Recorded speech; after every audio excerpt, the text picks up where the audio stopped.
scared the life out of me. The real work, the real people.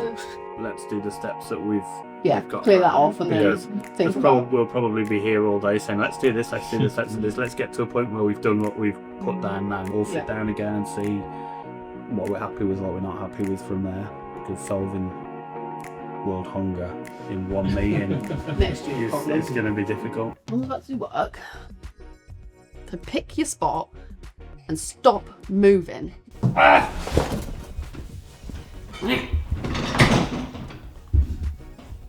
Okay. Hiya. Hi. I can hear you now. No, well, I read Property Week. I'm a subscriber, so I'm very, very familiar, to be fair. And then I wanted to go it alone, basically, and thought I learned everything, thought I knew everything, and set up on my own as a SME developer. Definitely didn't know everything. It was a bit of a baptism by fire at times. And to be honest, that process and that learning experience kind of what led me to build up a mentorship, because even with all of the contacts I had and the exposure I'd had growing up, it was still baptism by fire when I chose to go it alone, and it was still so hard. And then if you combine that with how hard just the market is for SME developers, you can see why we're a dying breed. So that's when obviously it led me to Build Up, which I call ourselves a growth partnership. We work with existing or aspiring SMEs to help educate them, give them the contacts, give them the support, but importantly give them the funding to do their property development deals to try and help level the playing field for us. I basically said I wouldn't get into mentoring again unless we truly solve the problem for people, and the biggest one is funding, along with all the team support. So when we sort of put our heads together and what it would look like, the idea is, and I truly believe this, if you follow these steps, which are simple but not easy, if you follow them, if you follow the process, if you work with our team, which are specialists across every section of the property development industry, with our support and with our funding, anyone can truly become a developer. We truly are removing any barrier to entry, bar a person's own willingness to do the work. That's not been possible to say up until Build Up. We've been so busy. We identified some rather big problems in our business and had to work incredibly hard to fix them. You had to work incredibly hard to fix them. Don't take that term with me. I've been working hard too. But we're fixing them and fixing the system. And we have a boot camp in 3 days. Oh. What's changed? I mean, everything's changed. It's mental that it was a year ago when we actually started. We are exactly 9 minutes out from maybe the biggest build-up bootcamp ever. This is like our 1 year anniversary. We launched Build Up with the bootcamp in May of 2025, and we're almost celebrating our 1 year anniversary with another bootcamp. It'll be amazing to go from here's the one deal that we were working on with Luke at the time to now here's £334 million worth of deals and £33 million of profit. I hope it doesn't scare people away, because people can't really relate to those numbers. I can't relate to those numbers, but it's changed a lot. And a big part of the messaging is about everyone knows that if you do well in property, you will make money. That's not a question. So you don't really need to say how much money you're going to make and whatever. People know that. The big thing for us now is finding the right people that want to go up against big house builders and build proper homes and actually do something about the travesty in our country, which is the housing crisis. Now starting to talk more about what we're going to do in order to facilitate change, which is what tonight's all about. Born to be a baby girl, forced to be a big dog. Story of my life. Hello, Will. Hello. How are you feeling? All right. Tired. Good luck. Have fun. Good luck. Have fun. Love you. Bye. See you on the other side. Bye. Good evening, everyone. You're flooding into the room, into the chat. It's Build Up Boot Camp season, and we are so thrilled to have you here. You've been a developer since basically before you could walk. So what would you say for anybody in here who is completely new to it, which we're going to find out a little bit later on, is the biggest skill for someone to have? What's the biggest thing they should take away or concentrate on out of the 5 days? Probably tomorrow when we look at finding sites, because even if you learn all about appraisals on Wednesday, for example. If you don't know what you're looking for to start with, it's all well and good having the best appraisal skills in the world, but you're appraising sites that could be worthless if they can't get planning. So whilst a lot of skills are equally important, because site finding comes first, it's almost like the first brick in the wall. And this leads to something I like to call the paper mache problem. And this comes from Peter's own house. Peter lives in a new build, and bear in mind it was about £300,000, the cheapest one on this massive new build estate. The cheapest house was the entry product, and that house shakes in the wind. 56% of houses built in the UK last year were built by 6 developers. They downed tools to literally put a chokehold on how many units they were delivering to maximize their own profits. It is the housing crisis. Yes, there's planning issues, there's lots of issues behind that, but if you just unplugged that straight away, you would have a solution. And that is what we are up against.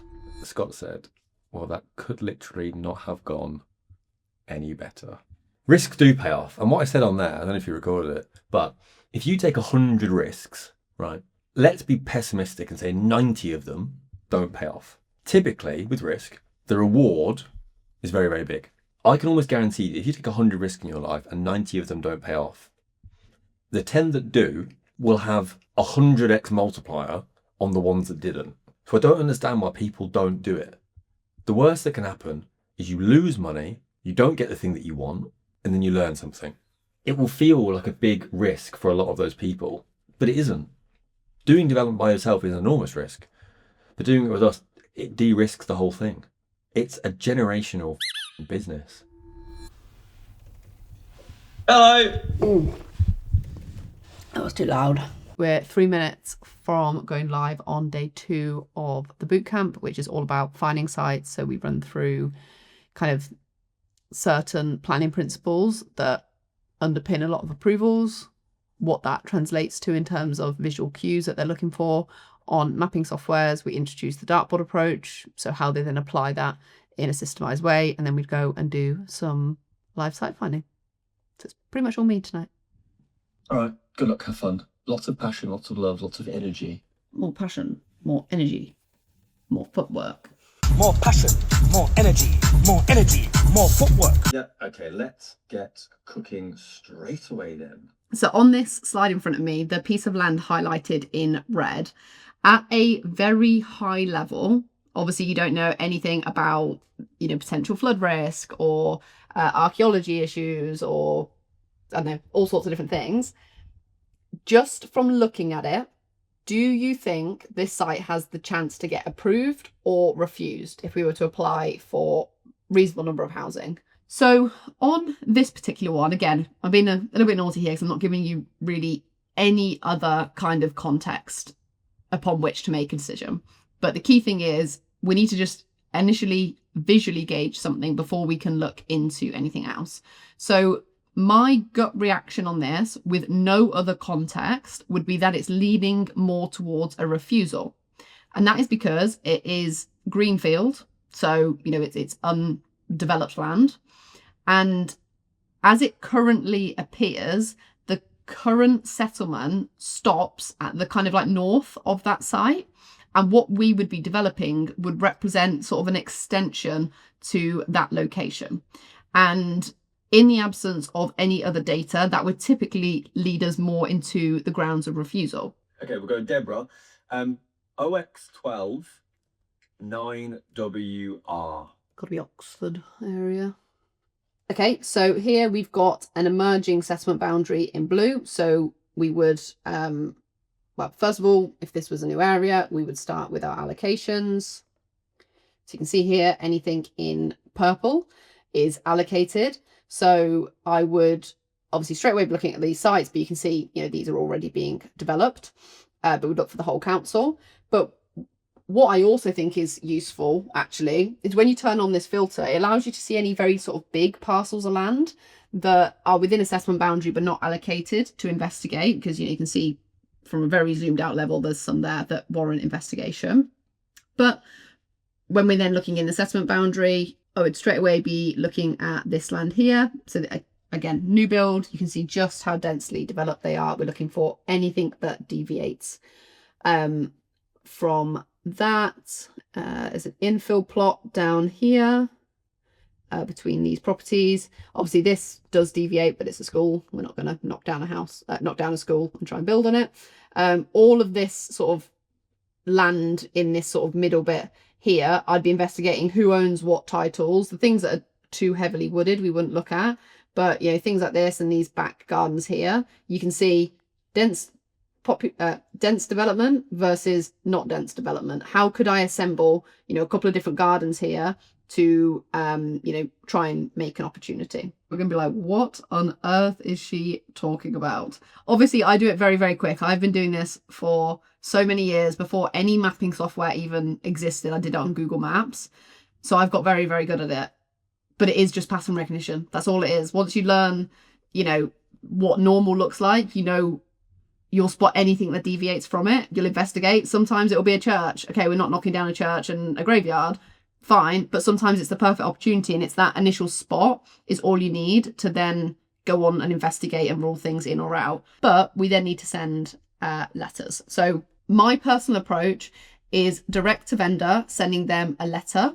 You know, these sites that we're looking at, they're not listed for sale. If they so happen to also be for sale, that is a very odd chance. We are not targeting things that are actively for sale. We're targeting things that look like opportunities. So we send the letter to the landowner directly. We can get all of the information from Searchland. In that, there's sort of a balance. Searchland is the quickest way to do it, and you can send the volume the easiest. But what we're actually targeting, yes, it's the number of letters we send out, but what we're actually targeting is a response rate. And, you know, we want people to pick up the call, the phone and call us. That's the key thing we want. That's the outcome we want from a phone call. So quality is important as well. I mentioned earlier on this call that I do have one member who has a 50% response rate. It's because he handwrites every single letter. He handwrites the envelope and he puts a first class stamp on it. He does it on lovely paper. He's also got very lovely legible handwriting. But obviously the time and maybe money it takes to do that is a lot, but he's getting a higher response rate for it. So you've got to figure out sort of what the perfect balance is for you. You can do it absolutely at volume with a click of a few buttons from Searchland, or you can go to the complete other extreme, like one of our members who handwrites and gets a 50% response rate, and find that balance that works for you. I think we had the best response ever. I think we literally had about 1,000 postcodes posted in about 30 seconds because we just picked postcodes of people. And I always stress that at some point I'm going to get a postcode that I can't find a site in. But luckily today they were pretty good. There was two that was a bit like not amazing, but there was a couple that were very low that were great. Bro's not got a stress in the world. He's got no clue what's happening. No glue. No thoughts. Just vibes. Yeah, my brain doesn't switch off easy. Apparently my computer doesn't switch off easy either. Yeah, my brain doesn't switch off quickly or easily or much. It definitely doesn't switch off easily if I've been working late on anything, not just boot camps. So it's now 9 o'clock. Last night we finished at 9. I didn't get to sleep until about 3 a.m. I'm hoping tonight, with me being a little bit tireder, I might get sleep a little bit earlier, but I couldn't go to sleep really any time before midnight. I'll be in bed, I'll be reading, trying to wind down, but I'll just lie there feeling tired, but my brain's just like buzz, and I don't sleep. Yeah, that's like, I don't find doing the boot camp difficult. Like, I don't find being on those calls hard at all or challenging. It's just talking about stuff I know at pretty entry level, so that's completely fine. The hard bit is the fact I don't sleep, so I'm tired each day, and the fact that I still have to do my normal day of work beforehand. So today my first meeting was at 9, sat down, had some dinner at like 5:30, and then got on the boot camp at 7. So it's the fact I've got to do my normal life and then the boot camp, which would be fine if I could sleep. It's the fact I don't sleep is the crux of my life issues, quite frankly.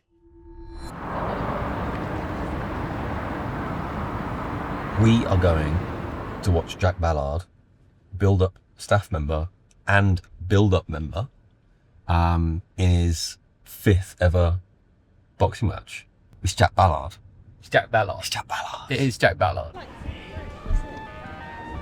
Buller. How's it going, Pete? Good to see you, mate. Johnny Saver. How you doing? Hey! No way. How you doing, my friend? Mate, lovely to see you. Hey, mate, do you know what it is? Give me a hug. Always working, no matter where we are, what we do.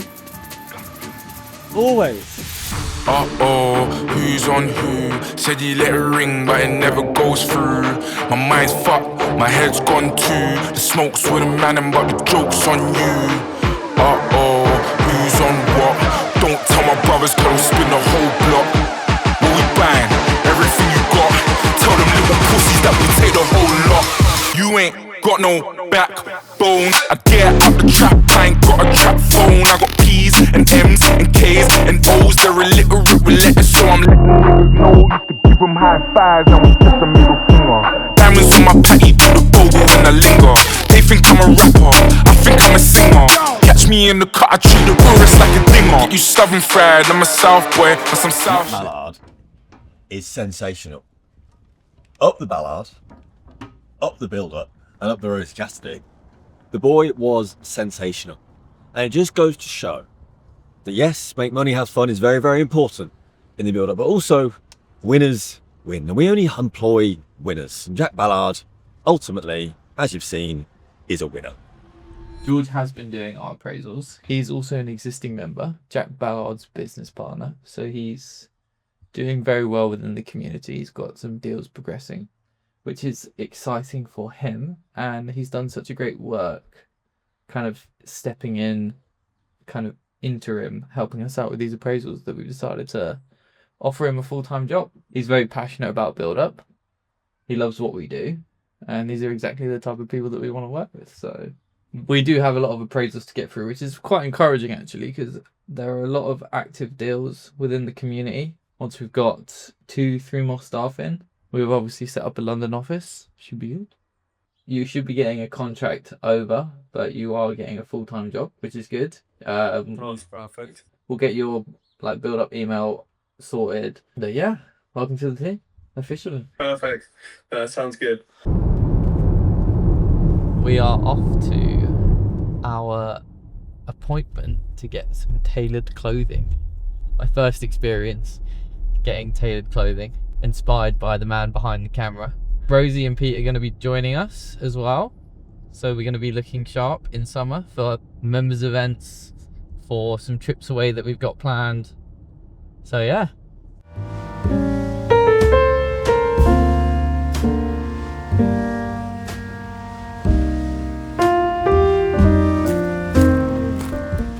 Hello. How are Lovely you? to see you. How's it all going? Busy. Yeah? So I know I definitely like sort of looser trousers. Yeah. I'm open to trying a jacket, but as the boys will always point out, I do have bigger shoulders. Yeah. The classic blazer has like padded shoulders and Yeah, I don't know. yeah. So if we took a different approach and did a much softer silhouette and a Yeah. more comfortable, Yeah. flowier style jacket, I think that would probably be a safer bet for you. Yeah. Yeah, I quite like it without the flap, to be Yes. This has got a softer shoulder as well, so you see how it drapes and just kind of flows into the sleeve head. The shoulder distance is okay. There's a little bit of room in there, which is in the back, but we cut it slimmer this way. Yeah. I wouldn't recommend belt loops. So a belt typically will cut you in half, and you shouldn't ever need a belt. It's always an accessory, not a necessity. Otherwise, trousers don't fit. Yeah. It's lovely around here. Tired. I'm so tired. End of boot camp. This is like the last day. So we have our kick-off call this evening with all our new members, which will be great, but I just can't wait for it to be over. We've got our official London office opening. Who's that? Lovely to see you. Been a long time. Congratulations. Oh, Doodleberry! Are you about there or thereabouts where you typically would be size, weight? Yeah. Yeah. For it to be a partnership, for it to work, that means that, you know, we are both putting things into it. We are both very involved in it. You know, we will do everything I can on our side, build the team, the training, everything that we can. Like I said, we do get things wrong, right? And we do miss things. So if you do find things in the training, in the academy, wherever, that you don't think is quite right or could be better, please let one of us know, right? We are, you know, we love feedback, right? And I don't know if I said it on the boot camp, I don't think that I did, but we live by 2 rules in build up. Make money, have fun is number 1. And the second one is, and this goes for people that are build up members and people that work in our team. If you think something is shit, say that it's shit. The expectation from you guys really, in terms of your first 4 weeks, it is just about building foundation. You need to understand or be able to explain to somebody else the 7 types of sites, the dartboard approach, site checks, high level, major red flags, basic planning principles. And you need to be able to look at a site and pretty quickly be able to say, in theory, that would be good, or in theory, that's not good because it's in flood zone 3B or it hasn't got access, something like that. Your job is to source, negotiate, secure. That was our kickoff call. So that was all of our new build-up members that joined after the May bootcamp, just letting them know what to expect, what not to expect. And a big part of that is like responsibility. Like if they don't go and learn to find sites, if they don't learn site checks and planning principles, like you're not going to be able to do this. And ultimately, that's something we've not done maybe as well in the past. We've not sort of set the expectation. So we're setting it very early. It's crystal clear. And yeah, now they can go and do, because ultimately they've got to do their part of the job before we can do the big part of ours, which is finding and securing the sites. So now, yeah, now they're on their path and their journey to doing that, which is very, very exciting. And yeah, it's just crazy that it's a year to date that we did our first one.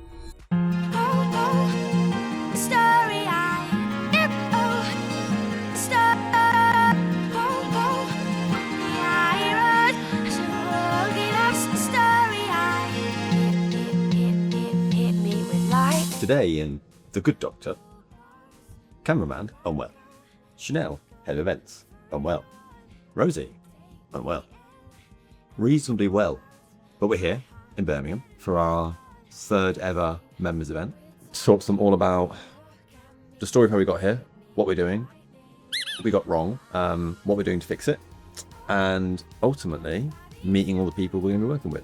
Who is it, Diddley? Is it all your friends? So you've literally got 45 minutes. You might not even need to speak about placemakers. It depends how long it takes. We're going, you and me go till 12, then we have lunch. Whatever we get through, we get through. The big thing for the morning is stage 1, Nexus. Okay. Oh, please. Okay, that's loud now. Take a seat. And ultimately, these days, the members' events are a celebration of all of you, right? It is a celebration of what you've done, what you're going to do. A lot of you in this room are very, very new to this. The goal is to build the UK's first dedicated hub for funding, support, and world-class training for SME developers, right? It's very, very rare that your family or your friends will understand it. You will have to go through a lot of the pain with it by yourself. On this site of this size, we've got 17 units. You probably could have fit about 25 on this scene if you really pushed the density. So is it perfect? No. Is it going to be, an absolute gold standard of what I'd ultimately want to get to? No. But it was just being intentional. Next thing we're touching. Next thing we're touching. Next thing we're touching. Next thing we're touching. Apart from all of our staff being very unwell, apart from me, it went very well. Really good venue. I think we had 100 basically new build-up members, which was great. Had Zaf come and speak about the funding line, had Scott Morwin speak about his deals, had Angus speak about his deals. All of it was great. The only downside was that Cameron was ill, Chanel was ill, Rosie was ill. I had a great time. Today we're going back to school for the first time in 10 years. We're going back to speak to the year 12s about what we've done since leaving school. I guess our advice for them, because people will come into their school all the time and speak to them. They left school, went to university, got a job, speak about why corporate governance is the best thing to do, just to stay in university and work really hard, and how important it is. And I don't believe in any of that. So I think it's important to go and give a bit of balance. Oh my God, this is so odd. Did you ever think 16-year-old you would be coming to give a talk No, at PC? no, I really did not. Returning a book. seniors and then juniors in case stayed on. I don't know where I am. So you might have had like 3. Oh, I would have been along here somewhere. Oh, I look terrible. You do. So does she, that's okay. I was like church.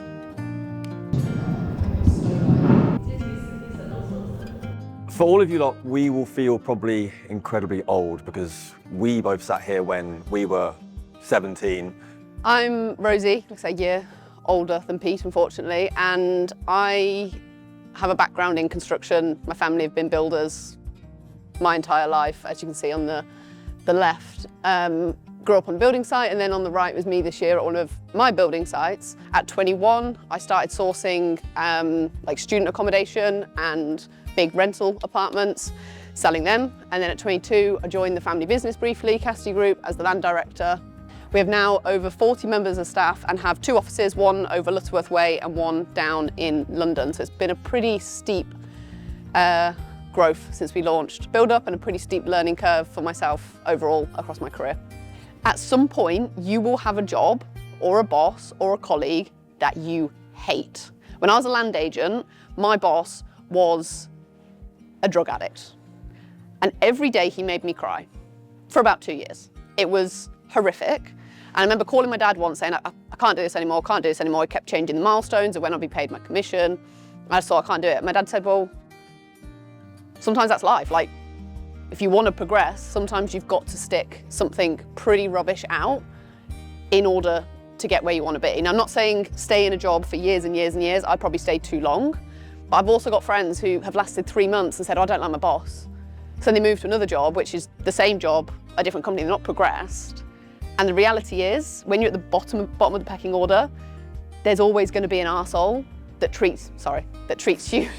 There's always going to be a not very nice person that doesn't treat you very well.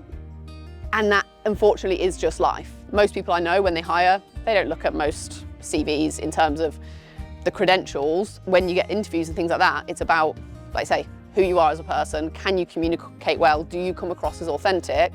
Or do you seem like someone that would just be a nightmare to work with? Would you have to learn to say no to things or people that you don't want to do? It's not rude. It's not you being hurtful to other people. If you don't want to do something, just say no thank you. You don't have to make an excuse. You don't have to say why. You can just say no. My hand will say. I don't know the next words. It was very good. It was very surreal being back here. You also forget how enthusiastic children are. They're too cool. I spotted the naughty kid as well, I could tell. Did you? I could tell back there. It's very weird being here. But it's exactly the same. Like nothing has changed. It's gorgeous in here. How are you at the school bit? Terrible. Grade 1 clarinet, got a merit. Apart from that, no, I left that up to my sister. But clearly Rosie still. Don't have to plug it in, love. No, it's on. Has it got the DJ effect still? DJ. She's just fizzing around. Can you play the piano? No. Oh. I remember crawling up under this bench and going to sleep in my textiles lesson because I felt so unwell. The more I tell my stories, the more I realise I wasn't a very good student. Christus Regne. Yeah, it's where I played football. This is bigger than I remember. It's the only thing that's bigger than I remember. It's probably about on par. Yeah. And playing rounders in here. That was always fun. So I'm trying to see the Falcon.